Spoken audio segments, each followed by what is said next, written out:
I'm thinking I'm going to do the countdown. It says.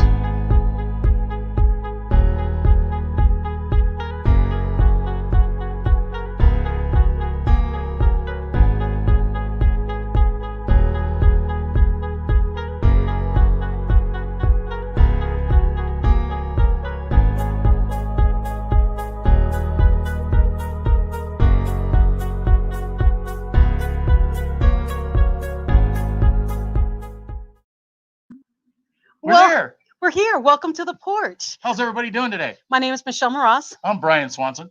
and apparently today's show is about getting back on the horse. Yes, it's all about her. All about you. It's not about me, is it? Yes, everything's about you today. Okay, well, hit me up. Hit me with your best shot. Okay, go on. If you haven't noticed, last week I was not here because I was in surgery. I thought I would be out in time to, jump on and say hi to Nathan and Brian, and I wasn't.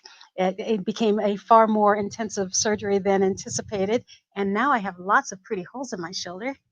Yes. So we got somebody to come on. Yay. Anyhow, one of the things that I wanted to talk to Michelle about is kind of going to be more of an interview today than an actual full conversation. But one of the things that I wanted to talk about, because Michelle had some experiences, and we kind of wanted to go through that before, during, well, maybe not during, because you were probably knocked out at the time, but that before, during, and after thoughts of, being in business, of course. Also some of the, maybe a little personal type stuff and some of those thoughts that ran through your head. So let's kind of start from the beginning. We were probably 3 weeks out when you found out that you were going to have surgery. Mm-hmm. So what started kind of running through, because you knew this was coming, you just didn't know when, right? Correct. Okay, so about 3 weeks out, it's getting close. What's going through your mind when it comes to personal, taking care of things, whatever? Well, what you must know about me is I'm a preparer. I like to prep. And basically what went through my mind is like I put in a lot of if-then statements. Mm-hmm. If this happens, then this will happen. Okay, I wanted to do this podcast. I don't want it to stop. Do I want to wait until after my surgery to even start this podcast? No, that's not an option. I want to start this podcast. So how do we do this? Okay, I'm going to start this podcast and wait for the course for what's going to happen. Okay. Right. And so first things first, get this started. We're not going to wait until the doctors say it's time for me to have surgery. Let's make this happen. Second thing was, okay, now if I'm going to have surgery and we've already started this podcast, how do we not stop the momentum? Momentum's huge. Once you start moving, you have to keep moving. And my thought process was, if you've watched the earlier podcast, I like to talk about SWOT analysis. Here we go again. Strengths, weaknesses, opportunities, and threats. Okay. So my strength was I have a partner that can keep doing this podcast. Keep it going. Okay. You're the strength. The weakness was I was the weak link. I knew I had surgery. What could I do to address it? If-then statements. The opportunity is I know several people out there who have my mentality, my mindset, who would pair well with you. Opportunities. That's where I pulled Nathan in. The threat was, what if I don't come out of this surgery? Now, most people don't want to talk about that, but that is what goes through your mind. Yeah, I think we'll go through that a little bit later on. But my first thought is, why were you so adamant about keeping things going? Because I started it. Okay. But it's the same thing with everything you do. You must always have a GPS plan. You must always have a destination, and then know that there's multiple paths to that destination, and that life happens. Right. Bad things, I'm saying this with quotes, bad things happen, okay? And you need to adjust to them and keep moving. Mm-hmm. The end goal is still, Denim and Pearls podcast is going to be just a monstrous, huge hit, okay? That's what's in my brain. It's going to end up being on a TV show. I mean, it's huge in my head. How do we keep the momentum? That is why it was important. I don't want anything to stop this because there's a path that it's going on, and my illnesses or surgeries should not stop it. Right. It's like a business. Okay. This is a business. Right. To a small degree at this point. To a small degree, We'll but we'll it'll make it get bigger. around. But that's it. So if you're on here and you're watching and you're on the path and you're like, you know what, Michelle might be hitting on something that my friend might want to know about, share it to your friend, because we need the numbers to grow. We're only like 15 people away from hitting 500 on the Facebook page, and we really, really need followers on our YouTube page so we can change our name. Yes, we're only at 25. Okay. We need more. We need a lot more. So, we're talking 3 weeks, 2 weeks out prior to surgery. Are you just trying to be predictive of what's going to happen with the show, or what's going to happen with, Michael's got to come into this too, because of the fact that he's got to take care of you. My husband. Oh yeah. He's got to take care of you, all these other things. And we know that he's done a fantastic job at that, at least from the stuff that I've been reading and seeing. But were you trying to be predictive of what was going to happen? Like I said, I'm a big believer in if-then statements. If this happens, then this will happen. So how many ifs can I have? I have multiple ifs. And with the surgery and all my other surgeries, this is like number 8 of the big ones. I did the same thing. What if something goes wrong in surgery, right? What if I come out of this and I'm not the same? Okay. What if it takes me too long to come out of the anesthesia and I can't talk or do anything for a while? For those of you who follow me know, I have a brain injury. I have a traumatic brain injury. I'm missing 4 areas of my brain. So every time I go... Isn't that all we have this for? 4. I'm missing 4 sections of my brain. Okay, but goes through my mind is every time I get put out, I have a high likelihood of not getting all my brain function back. So I do a lot of if statements and then have all of the then statements of what will happen afterwards. I think ahead. Okay, so did anything, we were originally talking about from when you first found out about it. Now let's fast forward a little bit to say a week out. Mm-hmm. Was there anything that changed there because something wasn't going to be the way you had initially planned? No, actually, everything got thrown into the wind when I came out of surgery and found out it was 100% tear and a 50% repair. So I thought I was going to come in and out of this surgery very fast, and that it was a minor surgery. Right. I didn't think of it as huge. But when they said that my entire rotator cuff was 100% torn and there was nothing there and they had to rebuild it completely, I'm in a cast for 6 weeks. I can't drive for 6 weeks. There's a lot of things that aren't going to happen in my world. I have no use of my right arm. I have learned, I have to say this, I can put on makeup with my left hand. That's kind of huge.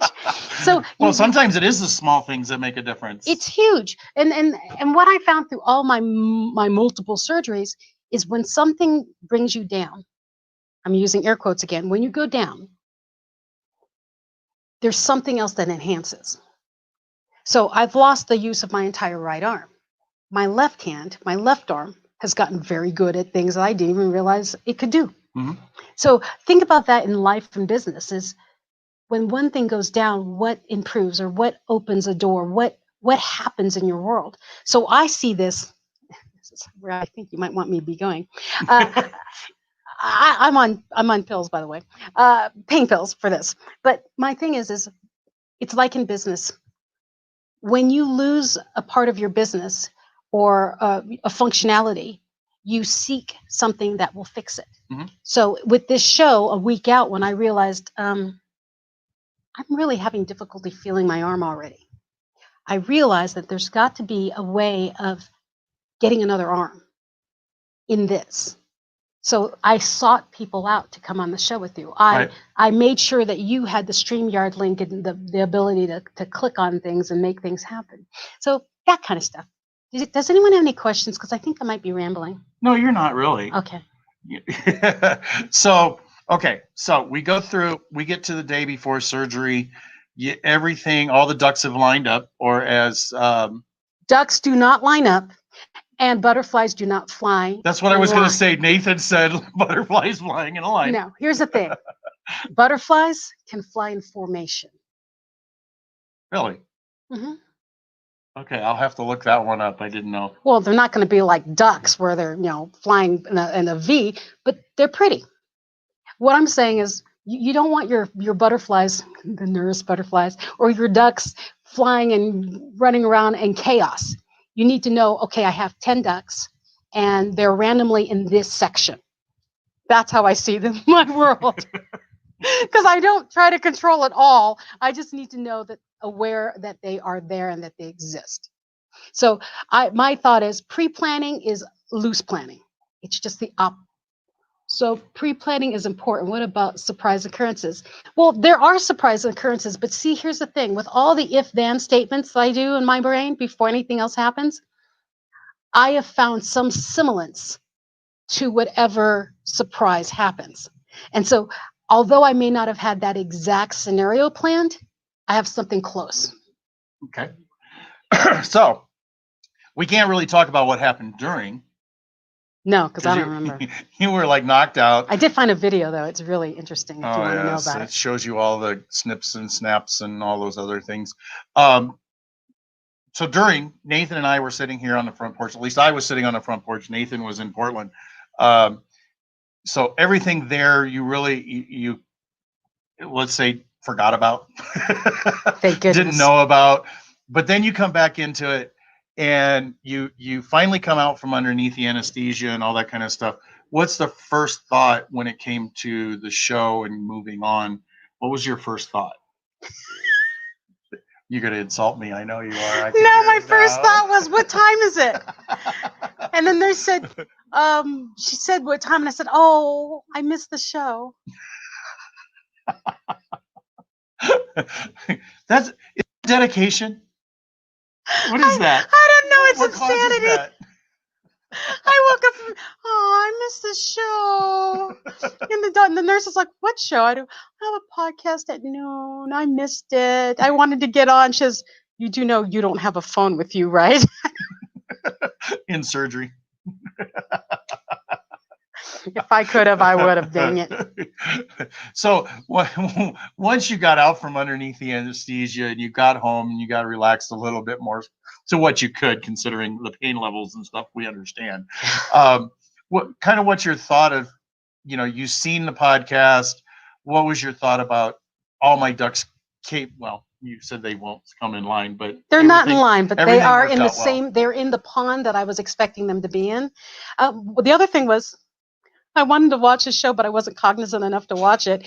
And all I saw was that, they were on the show together and that they looked like they were doing fine together. And I thought, I hope it didn't go too well that they want to replace me. I don't think that's going to happen anytime soon. I'm serious. I was like, oh no, maybe I set it up too well that they won't need me anymore. Oh, darn these dang plannings. Well, the funny part is when I first saw you, your first comment was, you boys really need me. You need me. If you watch the show from last week, they were really good. They were very professional. Too professional. They weren't giggly enough. Okay. This is talk from the porch, people. You got to laugh. You got to enjoy this a little bit. Hey, we got to laugh. Oh, good. Someone laughed. Okay. So first thing is, you could probably say some of that first stuff was incidental or come because of, the pain meds and different things like that. Now we've been a week, it's been a week now. Exactly a week where I wouldn't be here. Now, what's your thoughts on the pre-planning that you did? All of the horrid thoughts of not, maybe not making it back. How do you look back at it now? Because you are here. I mean, I've got another question for that, but how do you look at it now? Told you so. Told you so. Yeah. I have a lot of inner thoughts. So I talk to myself a lot. And you have to remember, this is my 8th major surgery in 3 years. Right. So before every surgery, I have done this exact same thing, the same process, all the if-then statements, the worst case scenarios and the best case scenarios. I focus on the best case scenario, and that's what I go with through surgery. And on the other side, I come out and do, see, works out perfectly. So in this time, I did the same thing. I came out and went, oh, still worked out perfectly. And that's basically what it is I focus on the possibilities in any solution and the positive possibilities in all the solutions. Granted, I have them all laid out and I focus on the one I like the most. The one I liked the most was I would come out of surgery, I would barely scar, I wouldn't swell up, I would have most function of my hand. The first day I couldn't even do this, but and that the show would go on, the numbers would be great.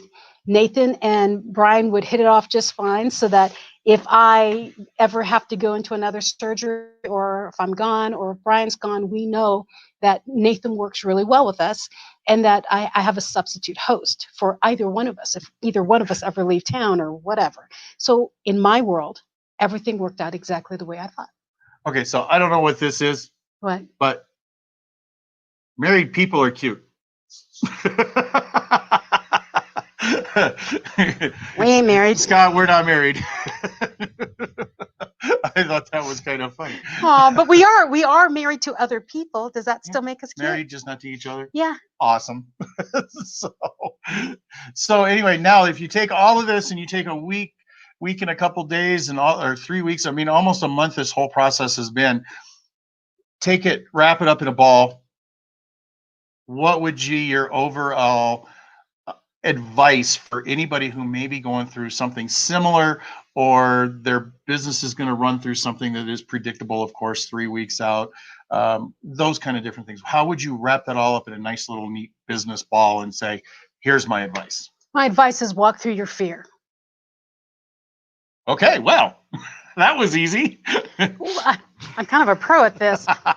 Whatever happens in your life, your business, your relationship, whatever it is that's happening in your world, when it sounds very, very scary, you need to do the 4 questions I always ask myself. It's a Byron Katie questionnaire thing. It's called The Work by Byron Katie. Look it up. It's, can you say that statement is true?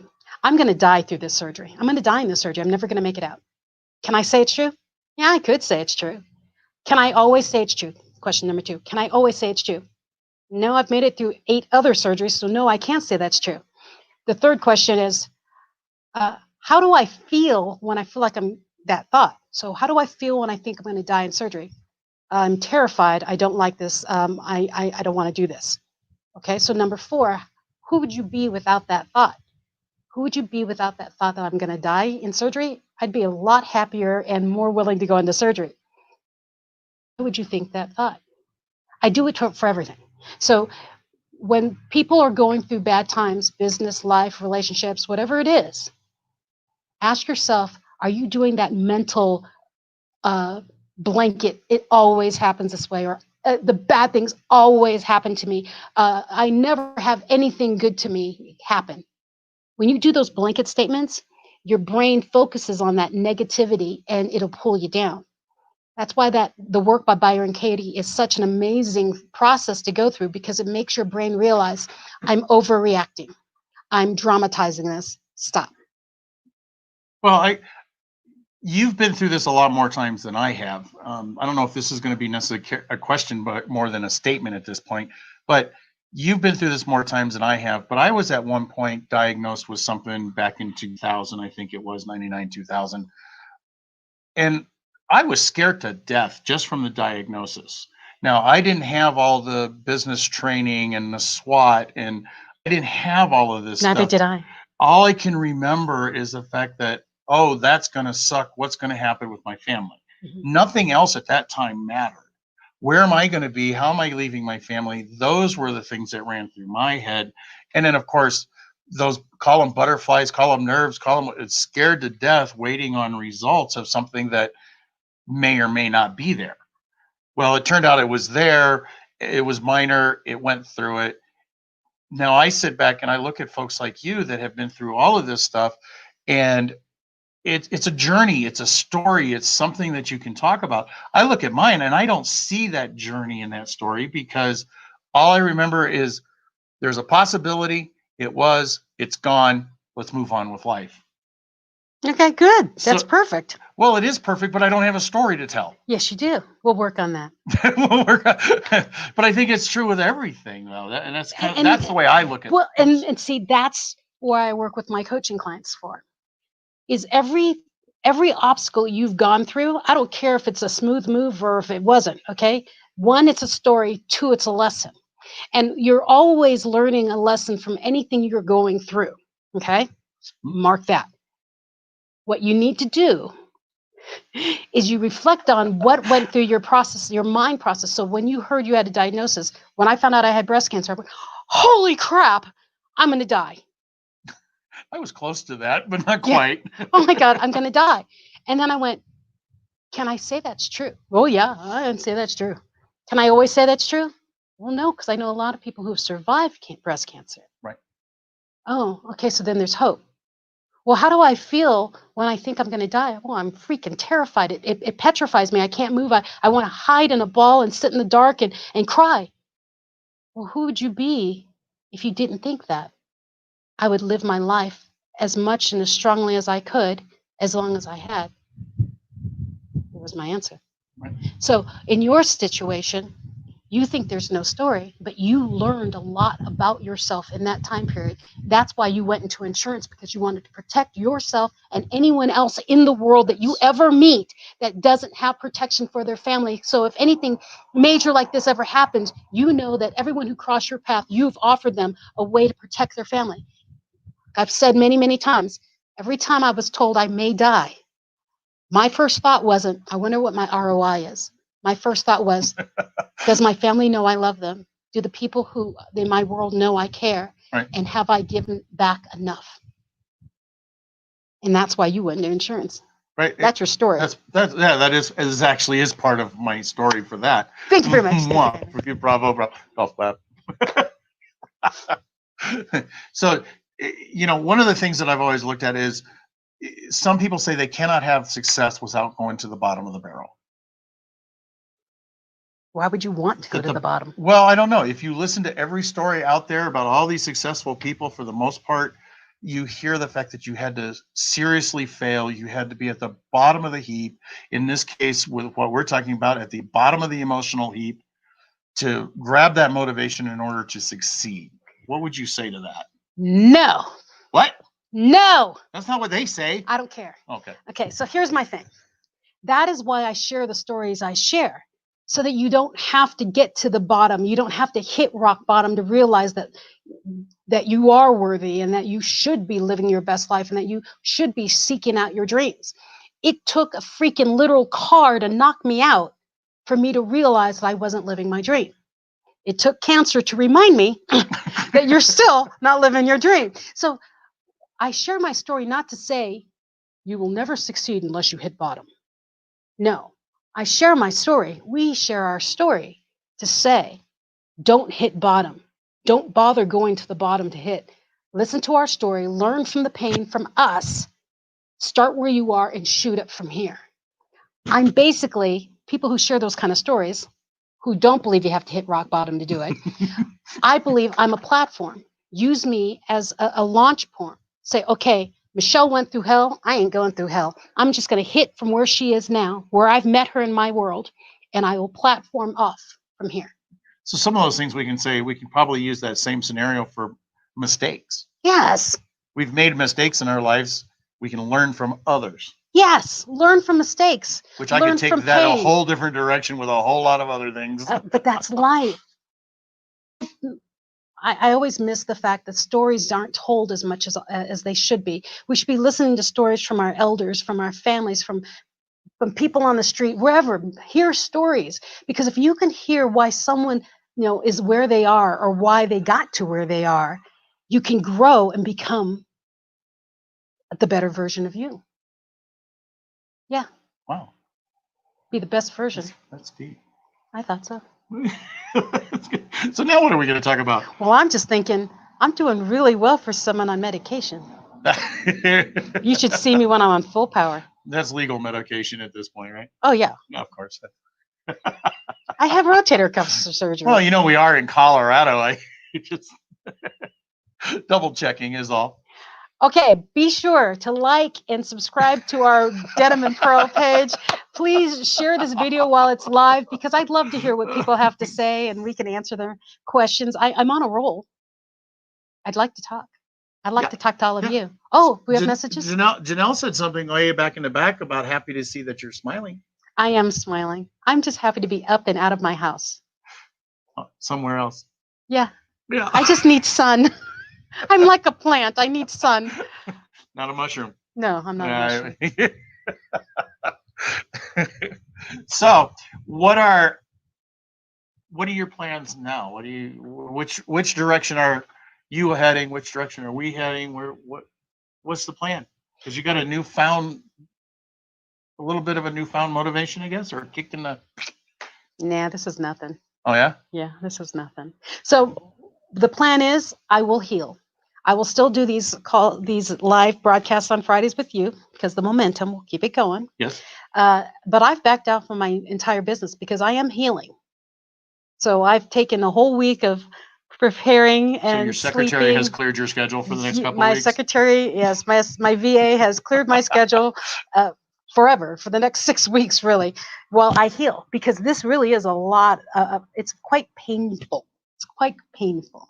So my thing is, I think I said it on a podcast this morning. Yes, I was on a podcast this morning. What? Yeah, I know. Oh, Anyways, so you cheated on me. I did cheat. So what I told them is, they said, "Wow, I can't believe you came on anyways with your shoulder like this." And I said, "It's my shoulder." And they said, "Yeah, but that. I mean, you just had surgery. I do still have my mouth, still have my brain. Do I need my arms to talk? I still have one." And she says, "Wow, that's impressive." I said the same thing when I had my breast cancer, when I had my double mastectomy. And they said, "Oh my gosh, you're up speaking at a National Public Radio." And I said, "Yes." They said, "You just had surgery yesterday." I said, "They cut off my breasts, not my legs." And so that's my brain. That's not a pretty picture. It isn't. But my thing is this: use what you've got. Use your strengths. And I say this often. Stop focusing on what you don't have. Stop apologizing for what you lack. And own who you are, what you are, the power you have in you, and your assets that you have. Amplify them and use them to the best of you so that you can give back. Awesome. Garbage truck. Garbage truck, we're just in time. We got 3 minutes basically. So what's all the rules that we need everybody to follow? Like, share, go down below, do all those other things. Oh yeah, like, share, subscribe to the YouTube channel. You can find the link on the Denim and Pearls podcast Facebook page. But help us get our numbers up. And honestly, whoever hits number 500 with us gets a cozy. Dun, dun, dun. This cozy, blue jean cozy. Yep. So we're almost at 500. I think when we looked just before the show is at 488. So 488. So 12 more people. If somebody's out there that can like it, if you've already done it, let's get them over to the show and share it. Yeah, help us grow, because help us, please. I still see this as a TV show one day. Are we done? We're done. I'm putting on my glasses. I think we're done. Oh, now they can see the garbage truck. That's a garbage truck. We really are on a porch. All right. Well, y'all take it easy. We'll see you next week. Thanks for joining us on the porch. Bye.